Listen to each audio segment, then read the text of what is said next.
Dragii mei, bine v-am regăsit!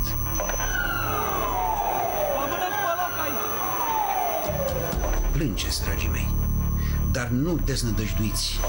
Am expus demonul în toată hidoșenia lui, prin tot ceea ce am putut face cu toată ființa mea. Trăim într-o perioadă în care un cont de TikTok poate să însemne mai mult decât un program electoral. Într-o epocă în care liderii apar și dispar mai rapid decât o fac trendurile în social media, e perfect normal la un moment dat să ne întrebăm ce este real și ce este fals. În emisiunea de astăzi vorbim despre branding, despre marketing politic, dar și despre tehnologie într-o lume digitală care pur și simplu refuză să doarmă. Alegerile prezidențiale anulate în 2024 și apoi a doua repriză de alegeri, cea din 2025, ne-au arătat cât de vulnerabili suntem, de fapt, la un discurs manipulator. Cu ajutorul rețelelor sociale, în cursa electorală a apărut parcă de nicăieri un personaj care a obținut în turul anulat aproape 2 milioane de voturi.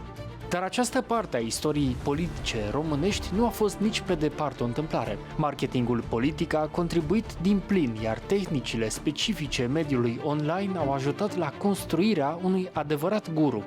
Nu este România un caz aparte. Pur și simplu, într-un final, ni s-a întâmplat și nouă ceea ce în Statele Unite ale Americii se întâmplă deja de ani buni. În era rețelelor de socializare, scenariul nu se mai scrie doar în sediul de partid, poate deloc în sediul de partid, ci în birourile de marketing digital. Mark Adams știe cel mai bine ce înseamnă să manipulezi și cum poți să faci acest lucru sau, pe de altă parte, să eviți, pentru că ai moralitate, să faci acest lucru. A lucrat alături de Barack Obama și Kamala Harris și acum ne spune ce a învățat din aceste experiențe. Worked a lot with politicians, with successful actually electoral campaigns like and Barack a few Obama. less successful, yeah. I mean, you win some, you lose some, right? Yeah. And we, Romania, had this experience, maybe you heard of it, with the last elections. To short it up, one moment appeared in online a persona, a person that was not really in the public agenda in any way, and it just became a guru in online. How do you feel like why this is happening so easy these days? To build a guru in online with some clicks, with some views, with some shares, and next thing you know, that person is not only a runner in the election, but almost a winner. Yeah, I mean, so just to be honest, I worked on a very not successful campaign, which is the Kamala Harris campaign. Recently. Yes. And, you know, truth be told, if you want to, it's a dark thing, but, you know, I think the history of the world has taught us that what is morally true doesn't necessarily have to be factually true. So I felt that Kamala Harris was the candidate for me anyway. But if I look back on it now, I think that Donald Trump fought a way smarter, way better election than we did. And the reason why this candidate that you're speaking about, or Donald Trump or whatever, is able to go from not even being a politician to being a politician and almost winning, is because they speak about unmet pain and unmet need in a way that is more raw, more real than most players in the game are willing to go to. So politics is still stuck in this idea of it's kind of still stuck in the game of politics. You see what I mean? Yeah. Where there is someone who doesn't even try and play the game, someone who just comes in and talks about the raw, real pain that human beings are in, is going to at least nearly win or win. And it's the same in all marketing now. The bottom line of it is your job as a marketeer is to unearth real human insight. And human insights have to be painful. All human insights should hurt. As you listen to them, you should go, oh. That hurt.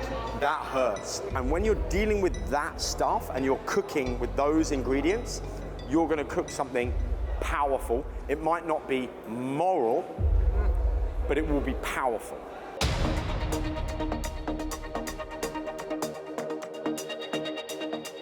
Alex Hunter este omul care, alături de faimosul Sir Richard Branson, a construit din nimic brandul Virgin America, o companie aeriană de succes care l-a propulsat pe Hunter în topul ierarhiilor britanice ale specialiștilor în branding și marketing. Alex știe ce înseamnă să construiești imaginea cuiva în online. Este până la urmă omul care l-a convins pe Sir Richard Branson să intre pe social media. De aceea am vrut să știm de la el de ce a produce un guru în online pare atât de simplu în anul 2025. Why does it look so easy to build a brand for fanatics and actually to build a guru in online? Because Romania actually had this experience recently with a persona that was built apparently from nothing, but in online.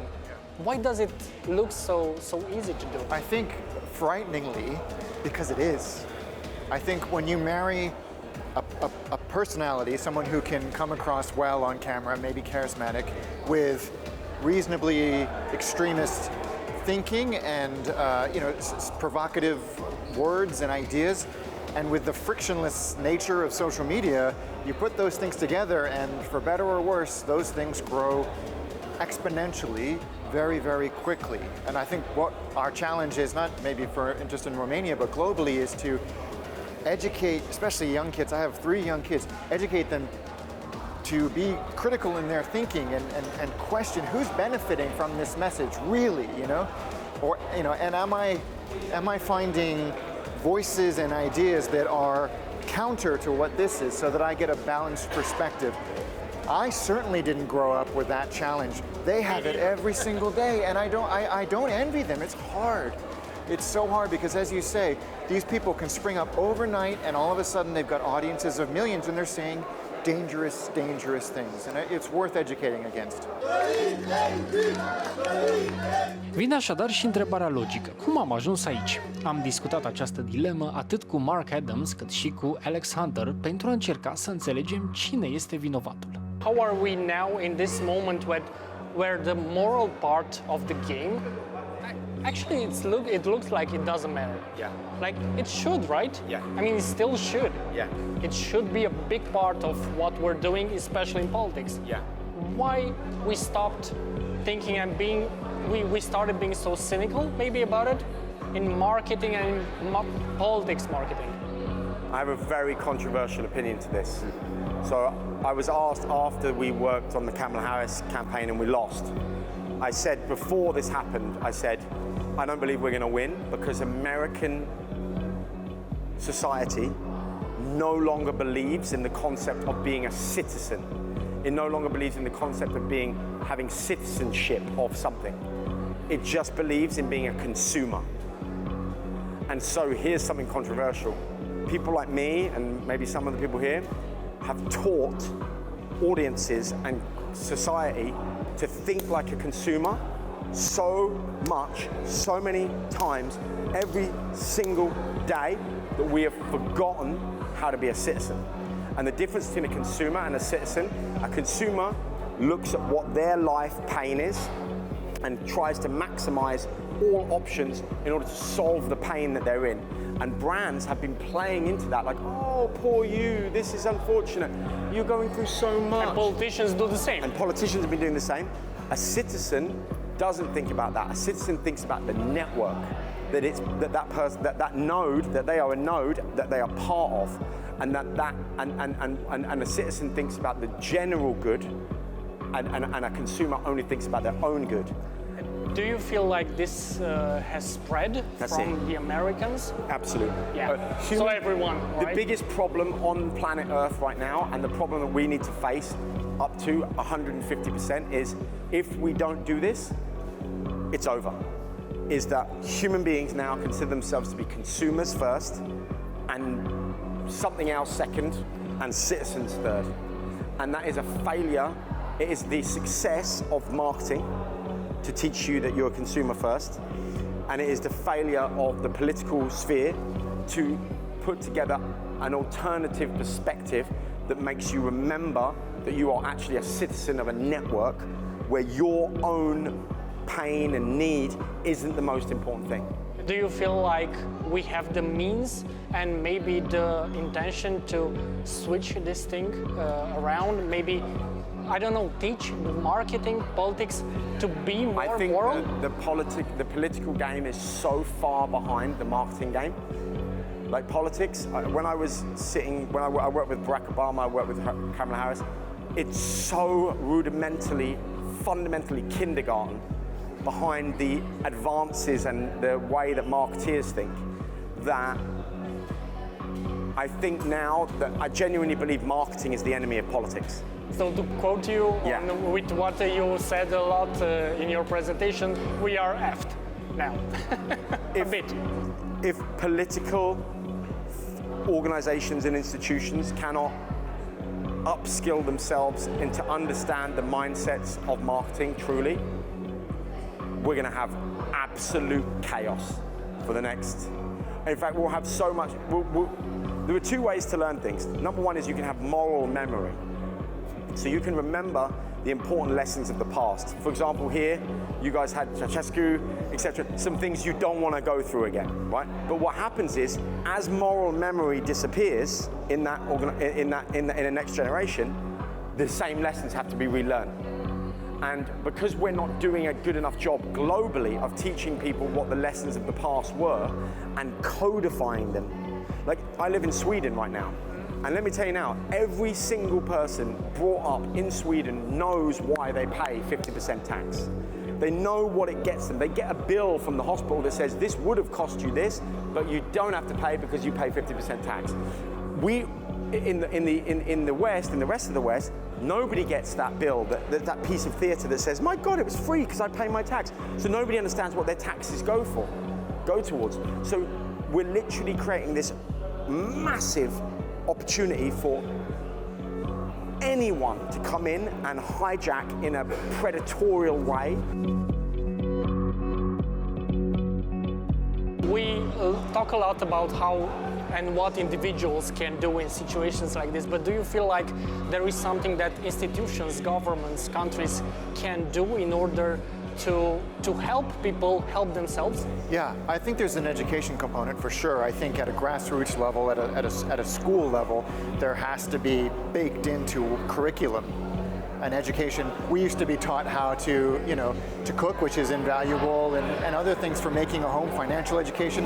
This has to be another pillar of education.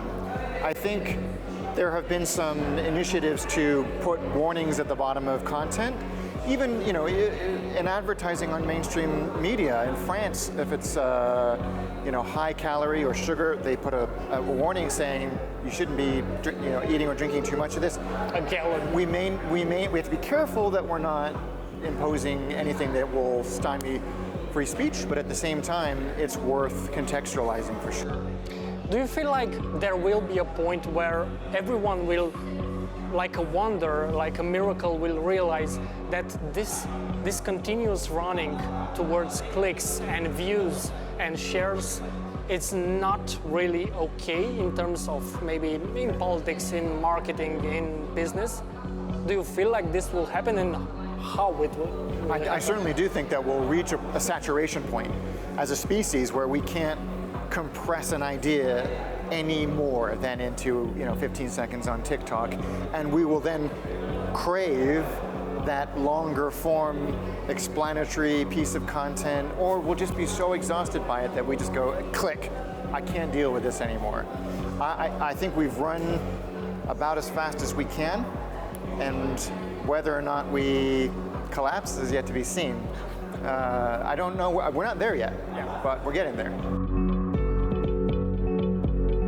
Direcția pare așadar una certă. Dacă vom continua ca societate sau vom înțelege că avem nevoie de schimbări pentru a ne conserva stilul de viață democratic și liber, asta pare că încă mai depinde de noi. Tehnologia cu siguranță nu ne vrea răul, însă noi decidem cum o folosim. Marketingul nu este în niciun caz un bau-bau, dar așa cum ne-au spus Mark Adams și Alex Hunter, e important ce ne dorim de fapt să fim, cetățeni sau consumatori. În funcție de această alegere vom ști și care este direcția în care ne îndreptăm cu toții în viitor.